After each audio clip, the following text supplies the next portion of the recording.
This cook actually started last week when I made the brine that I learned to make from Carroll, the master. So if you haven't seen the video from last week where I flew to New York and learned how to make pastrami from the master, don't worry, you can watch that one later. I'll put a link at the end of the video. So I started by toasting the pickling spices, which was a new thing for me, and then sweating the onions and the garlic. I then added the water and the rest of the ingredients for the brine. Kosher salt, curing salt, brown sugar, white sugar, and of course the secret ingredient, honey, which you won't find in the book. Then I heated it and stirred it so that all of it would dissolve, and then cooled it with ice. Okay, with our brine made, normally it would be time to trim the brisket, but I learned I don't have to trim the brisket when I'm making a pastrami. Today, there is no trimming. No trimming? No Nothing? trimming. No trimming. So right into the cooler it goes. The cooler is the best vessel I could come up with for doing this brine. On top of the brisket goes the brine. On goes the lid again, and then into the refrigerator for a week. And that brings us to today. So earlier today, I opened up that cooler, I dumped out the liquid, and I rinsed off the pastrami, getting as much of the excess salt off of the surface as I could, and as many of those aromatics out, and now we're gonna rub it, and we're finally gonna get to cook that pastrami. So let me start by making the rub that they use at Feta Sao. Now for their pastrami, they use their house rub, and then they add a little bit extra for the pastrami. So to put the house rub together, I'm gonna start with some dark brown sugar, freshly ground espresso beans. If you don't have a grinder, you can just buy espresso beans, cumin, garlic powder. I love that they've got cayenne pepper in their house rub, and of course some cinnamon.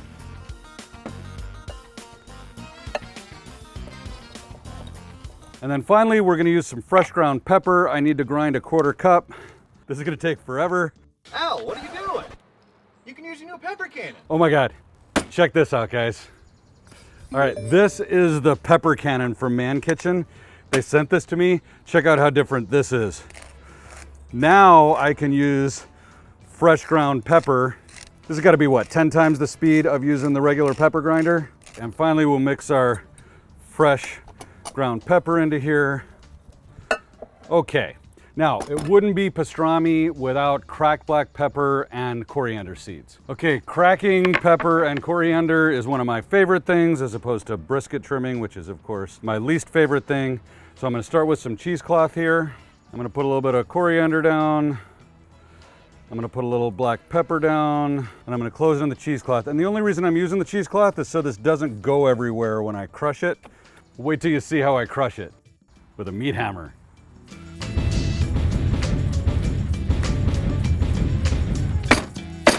Cracked pepper and coriander. Okay, with all the ingredients in the rub, let's go get that pastrami. All right, here it is. The pastrami that's been brining all week. So now I'm just gonna rub really generously our pastrami rub all over the brisket.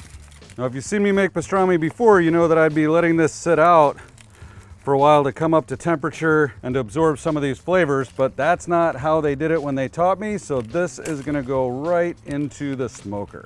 I'll meet you at the grill. So this is Darth, my extra large big green egg. He's running at 205 degrees, which is another new thing for me. Normally I would do a brisket, pastrami, anything of this size, a little warmer than that at 225, 250, even 275, but I'm using this new recipe that they taught me. Now the reason I'm using the big green egg instead of the stick burner is pretty simple, because this is a 15-pound brisket at 205. This is gonna take about 18 hours to cook, and I don't really wanna stay up all night managing a fire. So instead, I'm gonna use the big green egg with the ThermoWorks signals and the billows fan, which is gonna maintain that 205 degrees all night without me having to touch it. It's also gonna be weird for me not checking this thing and not spritzing it, but we didn't spritz it when I learned how to do it at Feta Sao, so we're not spritzing it now. And I'll see you guys in the morning. Oh boy. All right, we have had this thing on here for about 13, 14 hours. Let's see how we're doing. So it's still pretty tough. It feels like it's still in the stall, but look at this bark that's forming over here. That water pan has caught some of the juices, all the water's gone, but I don't think we're gonna have a moisture problem here. I think this is just gonna need a couple of more hours. All right, be back in a little bit. All right, carnivores, I gotta talk to you about something serious while that's smoking. I know this is a show about meat, and this video is all about meat, but we gotta talk about vegetables. Now, iceberg lettuce is good for more than just salad.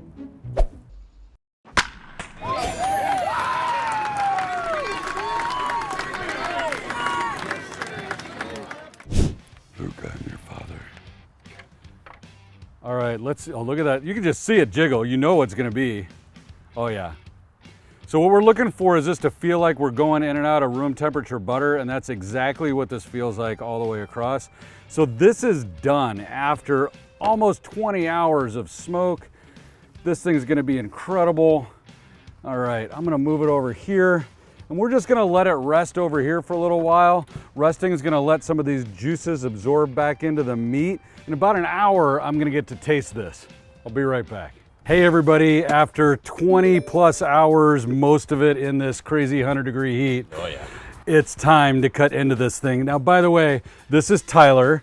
Tyler's been working with me for a couple of months, helping make things happen on the show. And Tyler was one of the people that got to taste the pastrami last week in New York City. So you got to taste Joe Carroll's pastrami, and Jeremy's and Allie's pastrami.